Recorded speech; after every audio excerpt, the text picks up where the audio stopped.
Ce magazine vous est offert par Aéroport Bar. Magazine d'actualité Lingala Facile plus 243 ya mokona lelo e bandi mbote na bino.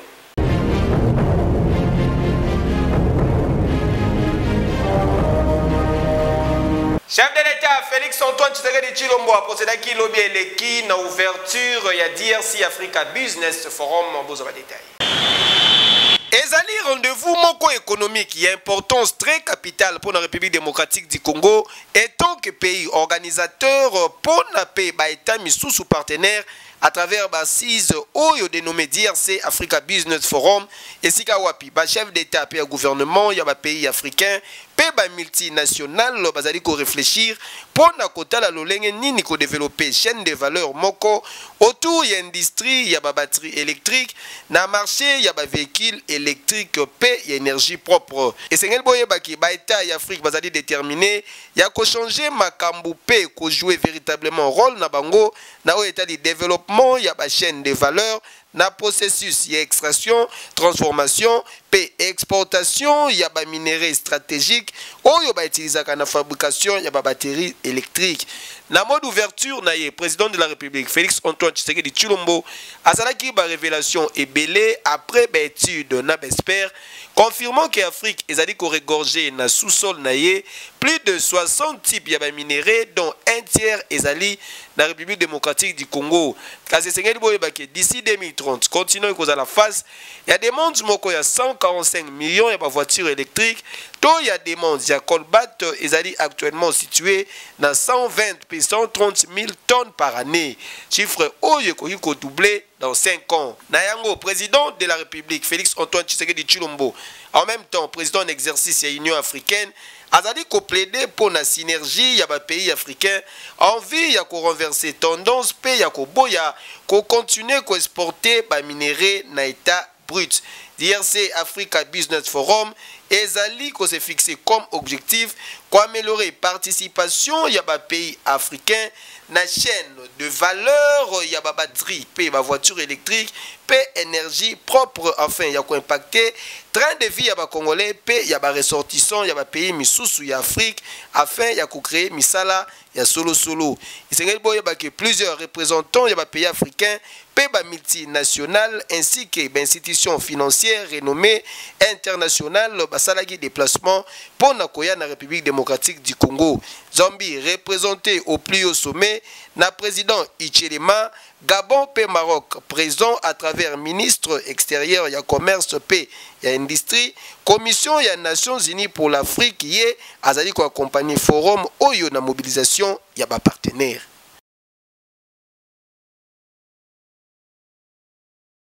Relation entre église et l'État qui au centre, il y a échange entre les chefs, il y a institution et cardinal Fridolin Ambongo. Bon, je dois vous dire qu'on est familier ici. Hein. C'est notre père spirituel, c'est notre cardinal. Nous avons l'habitude de venir ici. Mais aujourd'hui, nous sommes venus par rapport aux rumeurs que vous entendez dans les réseaux sociaux, ce qui se dit. Et nous sommes venus échanger avec son éminence. Tout a été clarifié. Tout a été clarifié.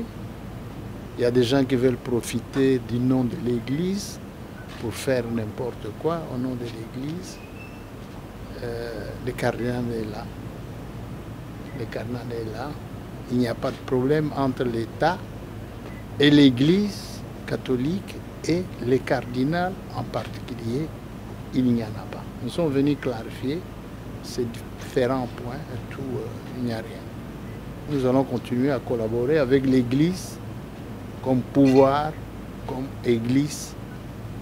Nous allons continuer à collaborer pour le bien-être de notre population et pour les progrès de l'Église catholique au Congo.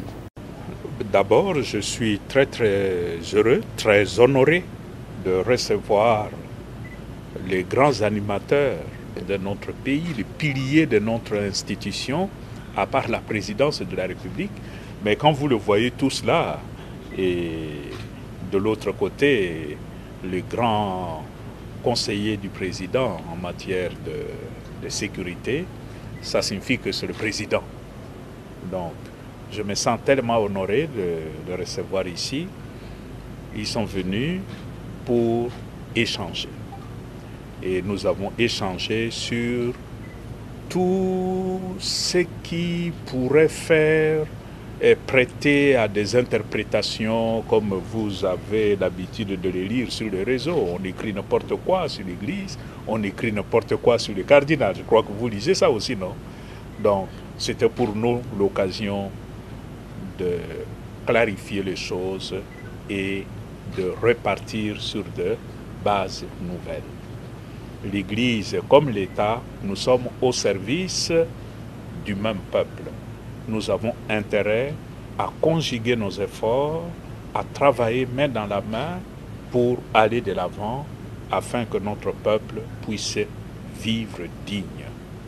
Et voilà, de façon ramassée, c'est un peu ça. Et nous espérons que, bon, à partir de maintenant, nous repartons aussi de bases nouvelles.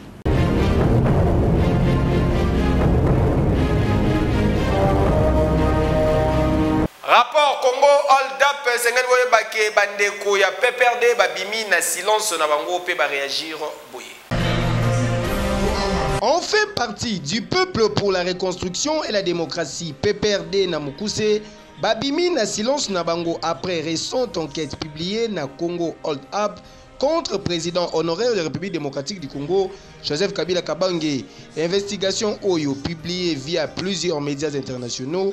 Et allé accuser Joseph Kabila n'a pas fait y a détournement de fonds alloués à une centaine de millions de dollars durant gestion naye Yamboka.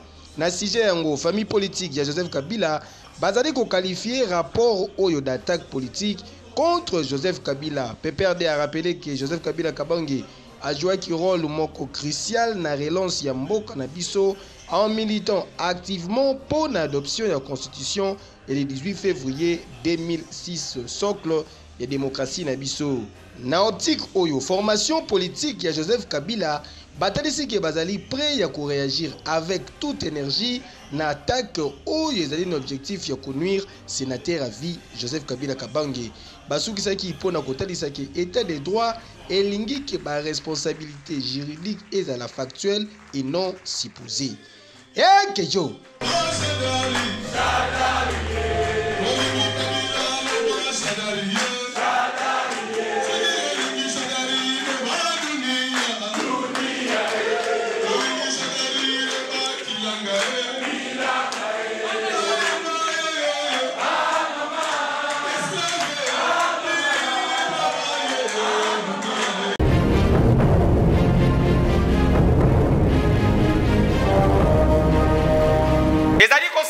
si ba jeune garçon na commune ya Kimbatseke bazali ko buka ba tombe na kati ya cimetière pour na koteka babar de fer. Constat ya David Kalambai. Ba oyo bakunda bandeko na bango awa na cimetière ya Kimbatseke baya na lombangu nyonso kotala peut-être que tombe ya ndeko na bango ezali pe déjà victime. Awa ba jeune garçon ba koma kokota na cimetière ba buki ba tombo pona koyiba ba barre de fer oyo bakendaka koteka na fo pa peso ki bamoni cercueil ezali na neta ya malamu bazwi yango ebongo bilamba ya moweli kutu koloba te bakendaka koteka yango shosho. Sur place tokutanaki na mwana mobali moko oyo ayaki pe kobongisa tombe ya papa na bango oyo koyi déjà victime. Biso toye kobongisa tombe ya papa na mama ezaki na batombi nango na clôture bayaki ko détruire yango toye to bongisa poto zongisa yango ezonga normal ndenge ezalelaki. Jusqu'à présent ndenge na oloba awa nanu bakangi pena mutu te oza bakangi jeune moko boye songolo pakala azobuka. Jusqu'à présent nanu bakangi te mais tozo regretter ka mingi parce que toyebi ke toza na sécurité la police des soucis ati mobimbe zawa mais tozo mona musala bazo sala te batu bande kwa service a NRP bazawa. Bon na ko regretter mingi soki eza ba jeune ba jeune ils vont mettre luka misala muso ko sala koya ko détruire ba tomba batu eza kitoko mingi te po na ko sala tombe eza ba famille esangana kama bote belé sangani po na ko sala tombe ya papa to mama to yaya eza lokola ndoko moto tsaka ngo eza lokola ba histoire mo boto tsaka lelo soki eza papa po na bana na biso lobi to lakisa ke dada za na papa nanga koko na bino na ya ko lakisa ye place oyo bakundaka koko na bango mais na ko regretter lelo soki eza ke ba jeune bazoya ko détruire ba tombe ya bato eza pasi mingi ba batika musala wana eza musala mo malamu te baluka misala muswa ko sala ezali penza kolekela bato makambo ya somo ezali kosalama awa na cimetière ya Kimbantseke. Cimetière ya Kimbantseke depuis balobaki non bakanga cimetière ya Kimbantseke nanu tomoni ba prévu ezolakisa te tu qui komona dernièrement envoyé yanani gouverneur gouverneur de la ville ayaki atindaki bato nde bakangaki cimetière ya Kimbantseke mais tozomona souvent mingi ba jeune ya Kimbantseke bon ayebite soki eza kozanga nde esala bango bongo bazobuka mingi batombe ya bato déjà si batonga kozwa barre de fer wana koke koteka kango.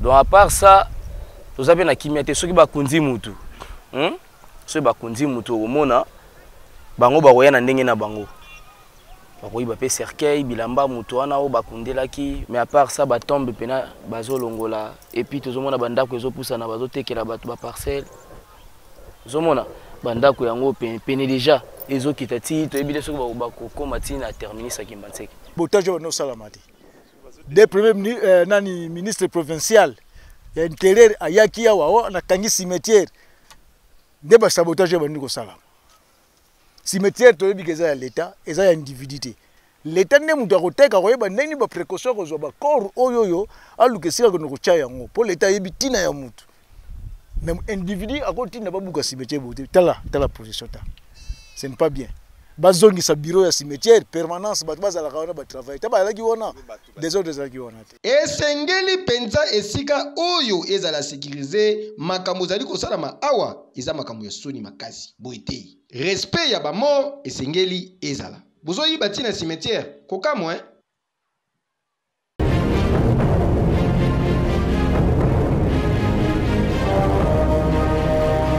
onyokomi mingi na maladi tangu ya lobiko ekoki kimambangwe pa docteur Fiko Nzondo.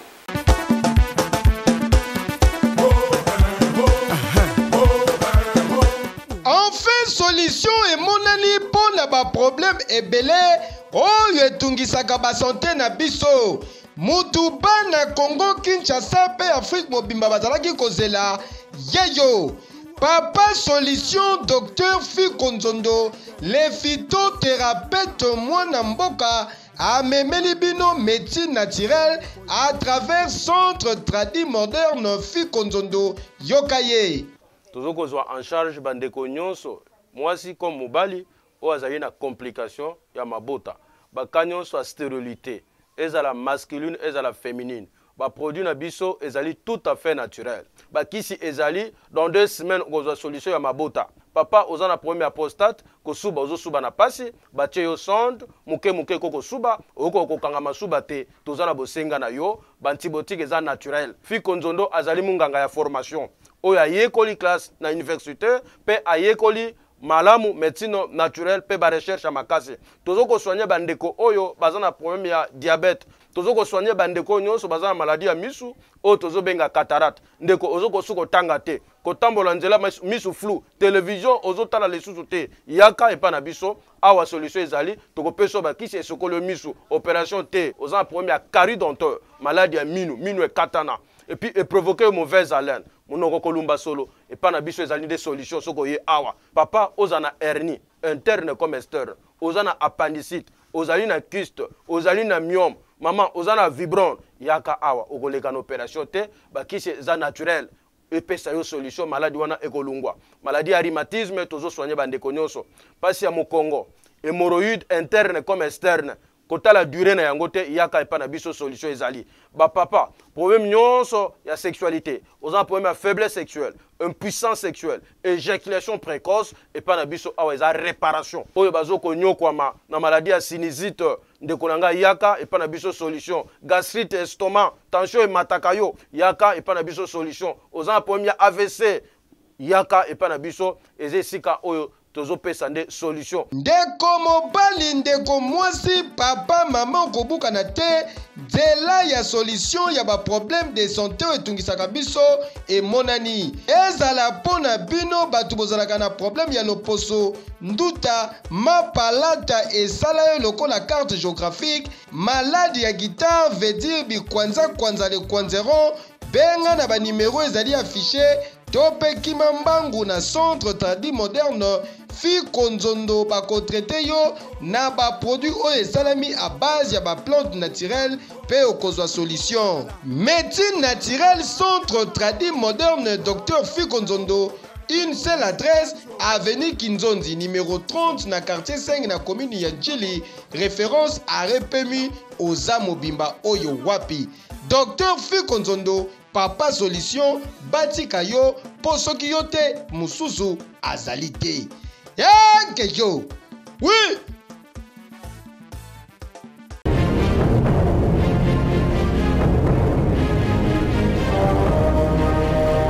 Sekene ya molato pona ba maman ba boutique RH top model. Kinshasa ba maman ya Congo, Kinshasa pe Brazzaville, boye bisabango ke banvoiti te. Désormais pona kolata malamu ba boutique RH top model etiki ba porte na yango polele pona ko permettre bino bozo ba vêtements ya qualité. Bobanga te po awa bataille nyonso ezali. Ba pantalon, ba robe simple, ba robe ya soirée, ya cérémonie, ba chaussures, ba sandales, ma papa, ba ketchi ya solo, nyonso esengeli pona ba maman, ba femme d'affaires, ba jeune fille ya swag, boko kuta yango na ba boutique RH top model.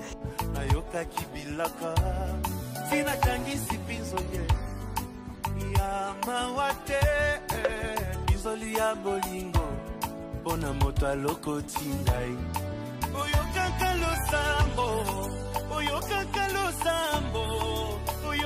losambo soki bataleli yo oyokaka losambo po mitungisa na bino te po ba boutique RH top model ebongiseli bino ba service ya livraison à domicile, achat en ligne, pe expédition na ba province.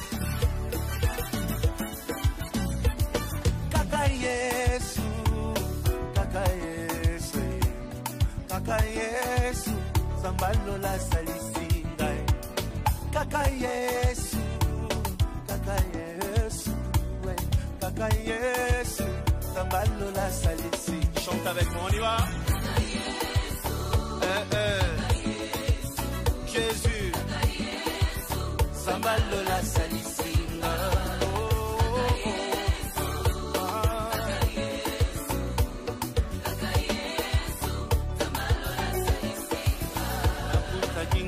Katia pasi asalisi mituna nanga ezwi piano.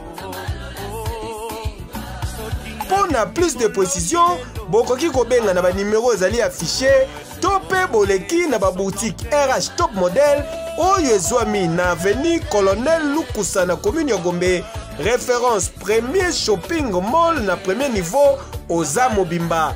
Tope mususu oyo ezwami na numéro 1 ya avenue Mont des Arts na commune ya Gombe, musika te na école cours Sénègue. Kasi boboza na teke ba boutique RH top model ezali polele du lundi kino dimanche de 9h à 20h. Kasi dimanche na premier mall exceptionnellement de 13h à 19h. RH top model, vous rendre top, c'est notre devoir. Qui dit mieux? Kejo!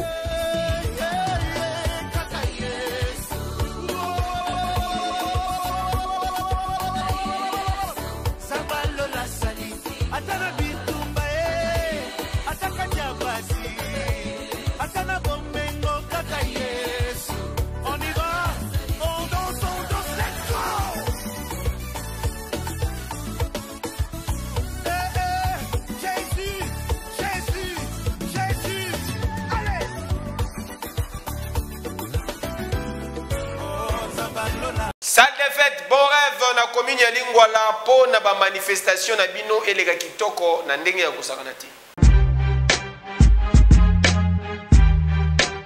Kinshasa yokelanga nanu eloko oyo yaboye nanu ezala te poto ekiti na Kinshasa. Groupe Gérant de l'Éternel ba memeli bino salle de fête bon rêve bijou ya kitoko boye cadre idéal po na ba manifestation na bino nyonso avec l'équipement de dernière génération, service à qualité assurée, pe personnel qualifié pour na ko servir bino. Ezala pour na ba fête ya mariage, anniversaire, ba conférence, manifestation politique, séminaire kutu jemuke, sonorisation et kuba. Bokanisi esili te et bongo soki otali ba chambre de luxe pardon ya kosamba ezate. Na salle de fête bon rêve, électricité eza assurée 24 heures sur 24 heures avec parking moko sécurisé. Pour la réservation, topé plus de précision, bokoki ko benga na ba numéro ezali affiché. Otuninga adresse, salle de fête Bon Rêve Ezwami na numéro 171, ya avenue Kabalo na croisement Willery, topé soki okomi déjà na rond-point Willery, oza mobimba. Salle de fête Bon Rêve, Mbatambuta, ya mokolo oleki bango. Qui du mieux? Epe Sazua Teo, Ekeyo. Bana Kinshasa bakosa bino te bobatela eloko oyo. Cité d'ambiance ya Tchangu charge au couloir Kimbuta aéroport bar.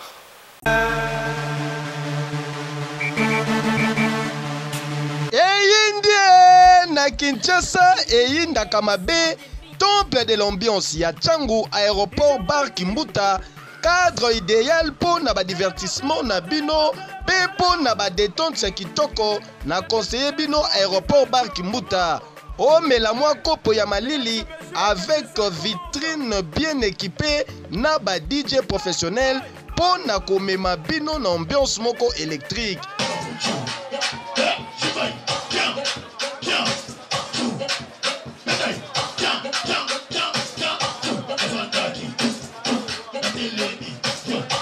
Et bongo ba installation hygiénique zéro infection et senga kande boye ozo melane siga ya kitoko pe sécurité.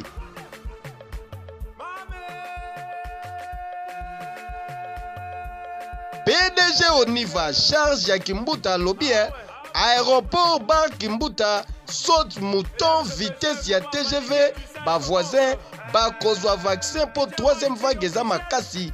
Des fois au Tchelibaya to lambeli yango. Donc désormais ezala po na ba manifestation na bino nyonso espace réservé ezali. Outi mikili ya poto ozalaka na Kinshasa oyokaka boulevard Kimbuta na sango boye malamu na aéroport bar Kimbuta. Po soki oyaka Kimbuta okota aéroport bar te seke nanu okoma Kimbuta te. Nani akoloba lisusu.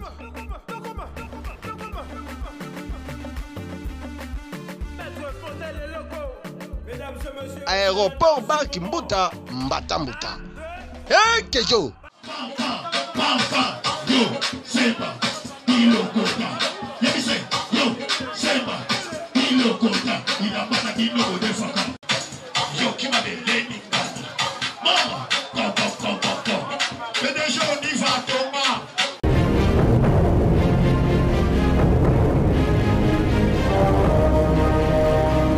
Encore une fois de plus, santé, ya Koko, artiste, comédien, yebani mingi na kumbo ya Koko Dioko et Baby Lisusu Bouza. Ba détail, n'élément.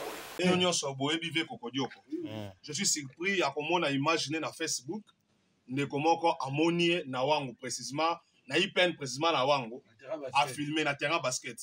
Or, les quartiers na vandi. Tant on a moni yango, ne na lukuna localisé, na solina ve chaka Congo. Vie, ba o baza ba icône. Un moto ka Sony. Ba icône en moko to ka Sony. Detala. Yo artiste engagé. Image yango ve na oti na o luka solution. Et si kazali aza pa mutu. Mutu akozo ya charge te. Aza ya l'état, aza icône en mboka, ba sale belé pa na mboko yo. L'état na biso ba artiste poété. Eza ba pays mususu ba vivre kana art. Peso Matamboka, Bisoka Kabota la minerie, tout ça, oh, ils ont ma valeur et on est végété. Peu importe malade, il peut mourir et bouger, va traiter Kaye. Oh, ils ont Kokodio, ils ont passé, ils ont marre. Ils travaillent à la chaîne nationale, RTNC. Bota Mounabino, yé. Papa, artiste, ils ont une image à Moka. Ce sont des personnes ressourcées importantes pour relayer vos messages. Vous avez rabattu la bino bakondi, vous avez un artiste, parce que relayer ma message, mais ils ont que le monde a été zoyoka. Mais si à niveau en tout cas c'est honte.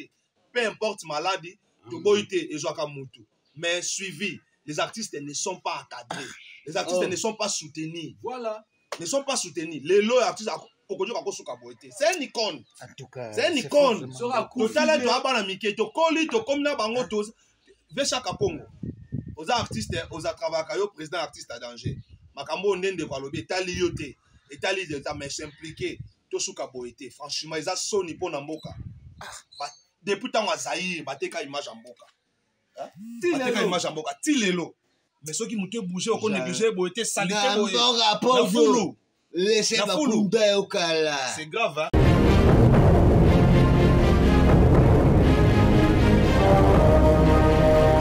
Dimanche, Oyokoinda Mabe, concert Happy Birthday avec acoustique 10 à match El Bledia. Commentaire.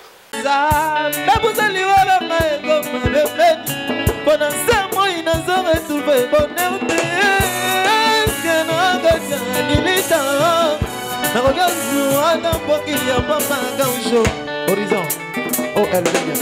Zahambe, poussa, il comme un bébé. Pendant ce mois, il n'a jamais trouvé bonheur de.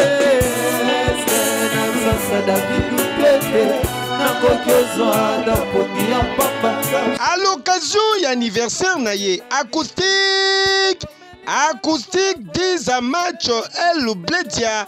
Ibman yaba villageois nyonso abengisi bino papa maman ozalaka Kinshasa Congo Brazzaville pe les environs boye imalamu mokolo ya dimanche oyo dimanche 28 novembre boya ebele ko célébrer elongo na artiste na bino mbotama na ye avec un pacte péidologie n'espace Freebox na commune ya Gombe à partir ya 16h30 et kozala somo.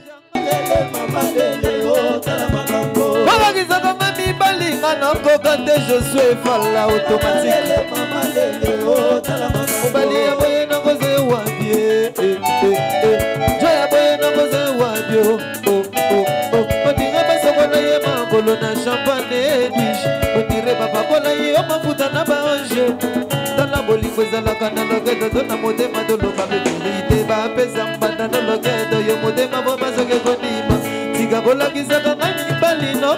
Moïse de la presse.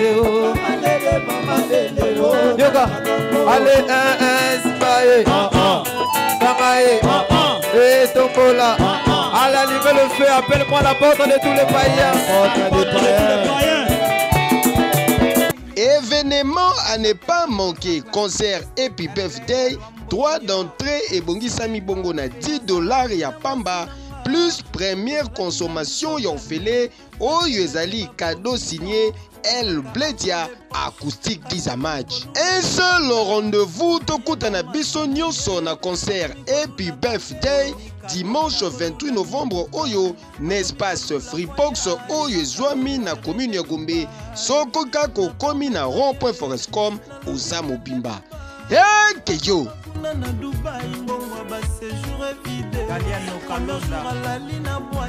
deuxième jour à la ligne à boîte. Magnifique. Troisième jour est commis compliqué.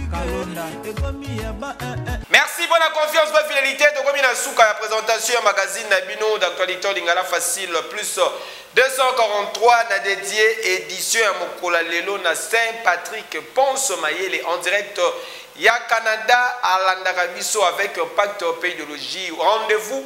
Ya week-end jamais errata New Standing Club na avenue syndicat numéro 315 na commune ya Gombe croisement flambeau pe station ezaliwana au commis déjà Mobimba Kokuta le big manager Oscar de la Rinta et puis mon vieux Richard Bamba au lieu pe na restaurant ya qualité ba menu pe cuisine nyonso ezali kosalama avec un pacte pédologie bo pesa merci na Jerry Lemo Azalaki Nasima caméra Jerry Lemo l'infatigable Bama Tabakita Baba Kolmabele na préférable. Ce magazine vous a été offert par Aéroport Bar.